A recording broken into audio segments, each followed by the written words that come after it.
We're going to learn to improve our solos in this lesson by comparing this John Mayer lick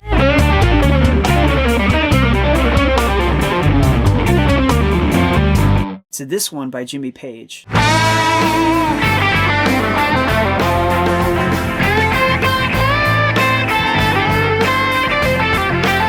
First, we'll see what they have in common with each other. Then we'll see what's maybe a little different about them. And then finally, what we can take from it and apply to our own playing.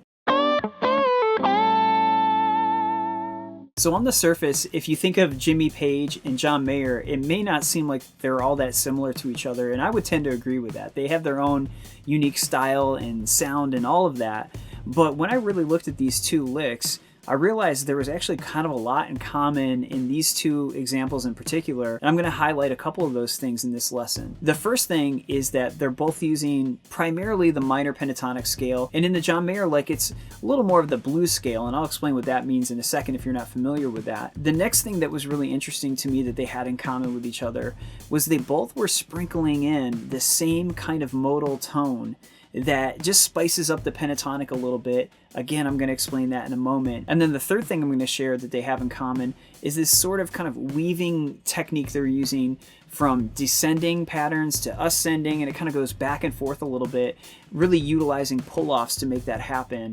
And it's just an amazing sound. The first thing we'll do, though, is look at a slowed down version of the opening line from Stairway to Heaven, which is widely regarded as one of the greatest solos of all time. And the opening lick is one of the greatest as well. It really catches your attention right out of the gate. So let's look at that first.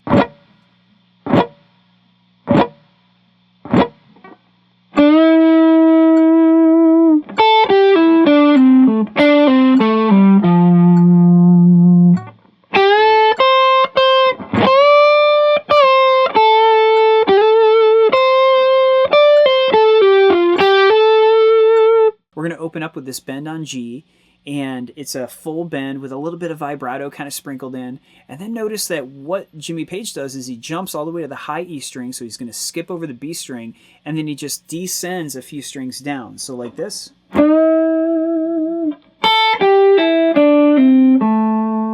So that's just straight up minor pentatonic going backwards. Now here's where this weaving kind of thing comes in. Right after that, he's going to go back to the G string. So we just played to the D string. And then he goes back to G. Just even right in that little bit, there's a lot we can take away. He gives us a little bit of a descending pattern. We go back, then back a little farther. But I want you to really listen to the last note that he hits here. So here it is again.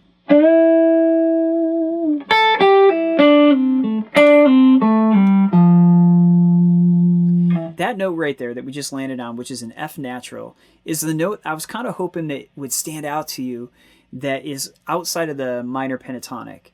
We're actually in the key of C in this song, and the only reason I mention that is because we're dealing with C's relative minor, which is A minor, and in this case, we would be doing the natural minor scale or Aeolian. That would be the mode that we're using. All that Aeolian is a minor scale. It has a minor third, and it has a minor 6 and a flat 7, I should say, too. But it's quite a different sound than some of the other modal kind of sounds we can get. I'm going to leave those to the side and really focus on the Aeolian sound that we're getting here. Now, rather than presenting a bunch of forms for how to do scale patterns and do all these kind of mode patterns all over the neck, I'm not really going to encourage you to do that here. What I'm going to encourage you to do instead is just what Jimmy Page is doing. In a second, we're going to find out John Mayer as well. Use your minor pentatonic as almost like a skeleton, as a foundation. And then what we can do is just kind of pepper in a note here or there that really just enhances the sound. And in this case, what happens is, and actually both the cases we're going to look at, what happens is that one particular note works beautifully with the chord being played at the time he hits the note. So as Jimmy Page hits the note F, the rest of the band is playing the chord F. So it makes perfect sense that that note would lock in and be really satisfying. So that's one thing that happens. And then moving on, he does this really cool bend right here on the 8th fret of the B string.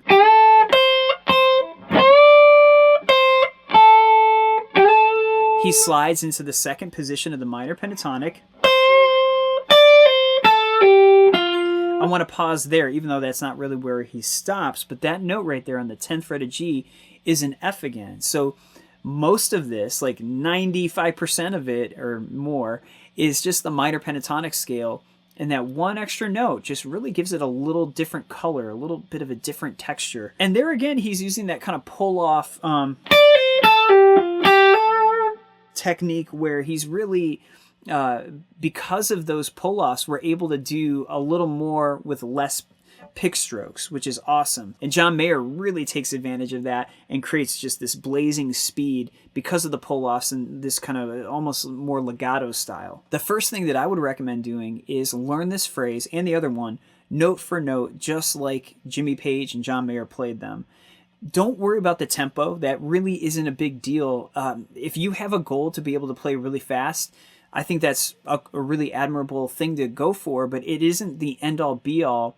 It's really the stuff that makes up the phrase or the lick that will be really useful and practical for us. If you do want to get it up to speed, just, like start at a nice slow, steady tempo, and then when you get that down, gradually speed up as you go. Now let's suppose that you've got the lick down and you have it all the way, start to finish, and you really have it under the fingers. The next thing that I would do with that to improve our improvising is to start to kind of break things apart. Maybe instead of starting with the bend, maybe start with, kind of mix up the order a little bit. So I just did the descending part first, and then just mixed up the order a little bit. I can't quite remember what I did, but the point is to take the gist of it and just mix it up a little bit. When we get to this part with the F, all kinds of things we can do. In fact, the way my hand just landed naturally was like in an F triad shape. So you could then think to yourself, well, wait a minute, if the rest of the band is playing an F major chord, and if I just hit an F, what else could I play that works with that chord? Well, an F triad is made up of an F, an A, and a C. So right here, that fits perfectly into that kind of pentatonic shape. The other F, by the way, that we have at our disposal is this one on the 6th fret of the B string. So there's one here on 8 of A, and then 6 of the B string. That's a little octave trick, by the way. If you have a note that you know on the A string, like in this case an F, you can always go all the way down to the B string and then back 2 frets, and that will always produce an octave. So that's just a little trick to keep in mind. So if you go to do your pentatonic scale,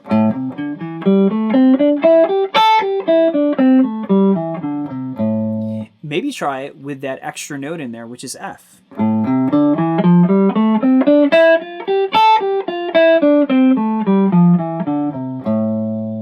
And if we really think about it, that isn't that big of a deal, because a lot of us probably tend to do that with something like the blues scale, which I mentioned earlier, and I'll share what that is now. The blues scale that I'm going to talk about here is where you just do the minor pentatonic, but then you throw in the flat 5, which is this interval right here. So you would go like this.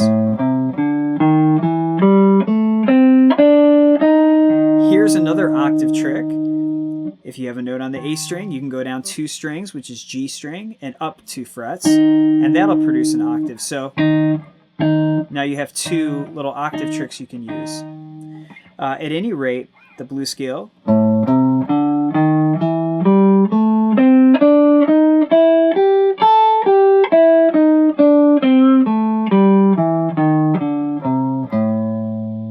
It just gives it a little extra attitude and a little extra flavor.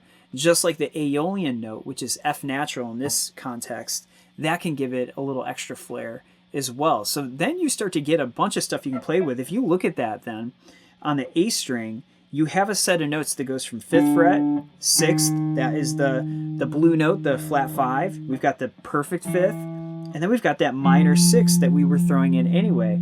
So now you have this opportunity where you could potentially do like a chromatic run.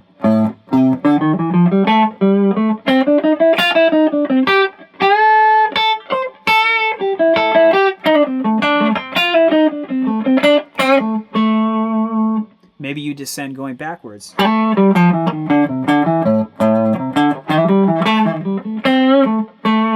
me do that a little more slowly. So stuff like...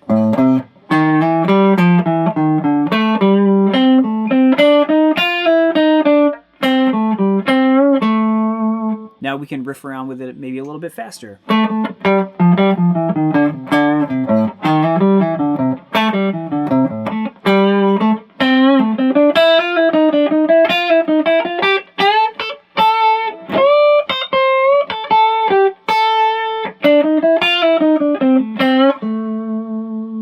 So it just gives it a little bit of a different vibe, and it can add a lot with only one extra note. Well, in that case, I guess we were helping ourselves do 2 extra notes if we're including the blues scale. Okay, next, let's listen to the John Mayer lick slowed down a little bit. And even though they're in different keys, really listen for a couple of those things I was talking about, sort of the weaving, the scale that's being used, maybe a little ear training here, and then see if you can pick out this, I mentioned this modal tone that they're using. See if you can hear something that's maybe a little out of the ordinary in terms of your pentatonic scale.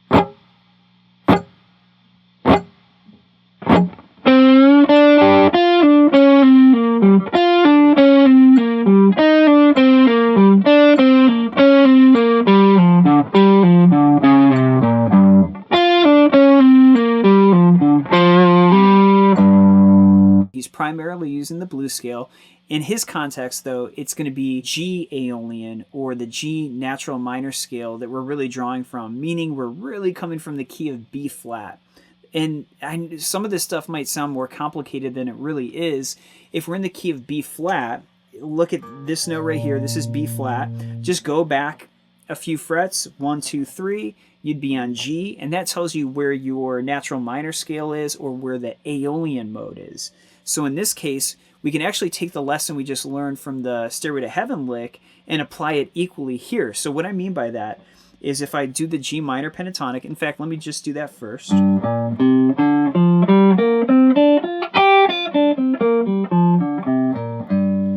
So we've got that. Now let's add in that minor 6 note. So that was going to be right here. This time it'll be on 6 of A. And then remember the octave trick. You can do it on 4 of B as well. So we have.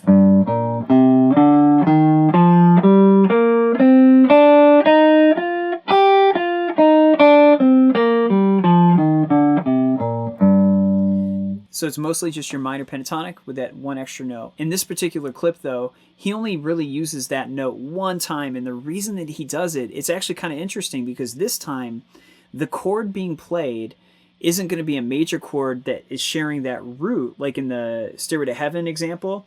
What's happening now, and remember I said you can either do that note here or here. What he's doing is he's playing a C minor, or actually the rest of the band is playing a C minor, although it's a trio, so it's just bass and drums, but that's what's being implied. A C minor chord has an E flat, and that's the very note that brings out that kind of Aeolian or natural minor sound. Again, using the minor pentatonic as a template because it's so easy to play and so familiar to a lot of people, we can just add that 1 note and it goes a long way. Now, I did mention that he's doing the blues scale, so let's do that in G minor here again.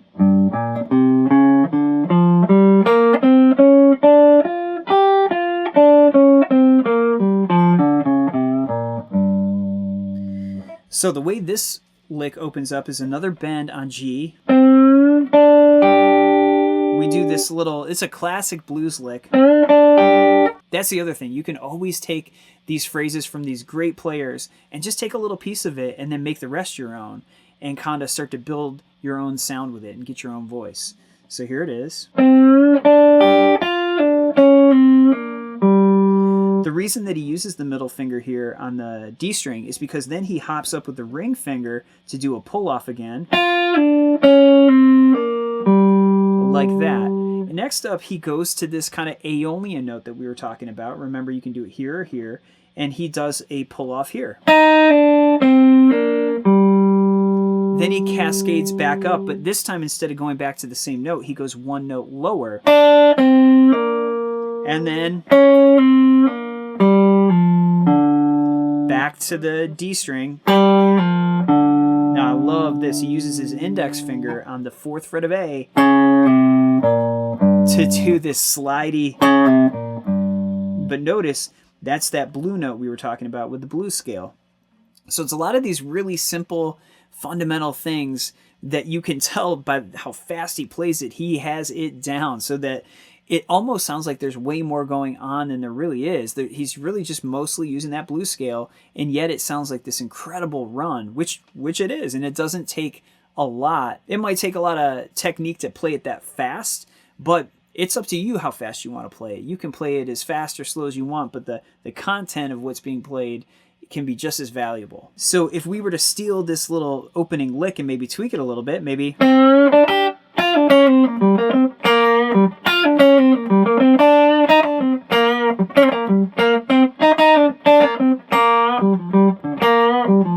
Now I'm going to tie all of this together, and I've created 2 backing tracks. One is inspired by Ain't No Sunshine, and that one's in G minor, and it really just goes between a G minor and a C minor chord. This way we keep it pretty simple, but we can work on some of the main elements, which is incorporating some of that minor pentatonic kind of weaving back and forth. The blues scale is a big part of this sound, and then sprinkling in a little bit of that modal tone with the Aeolian note that we played around with.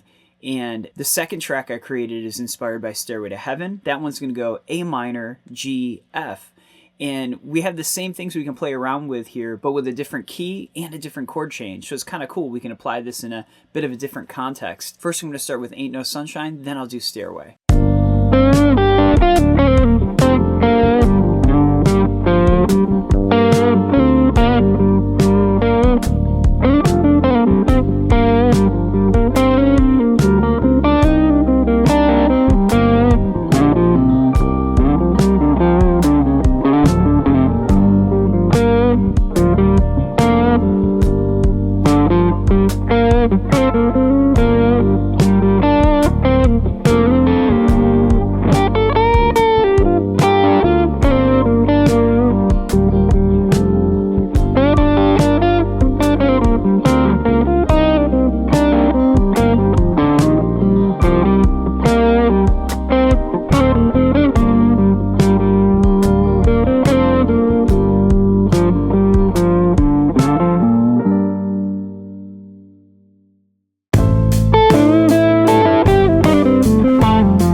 Thanks for watching the lesson. I hope you found it helpful.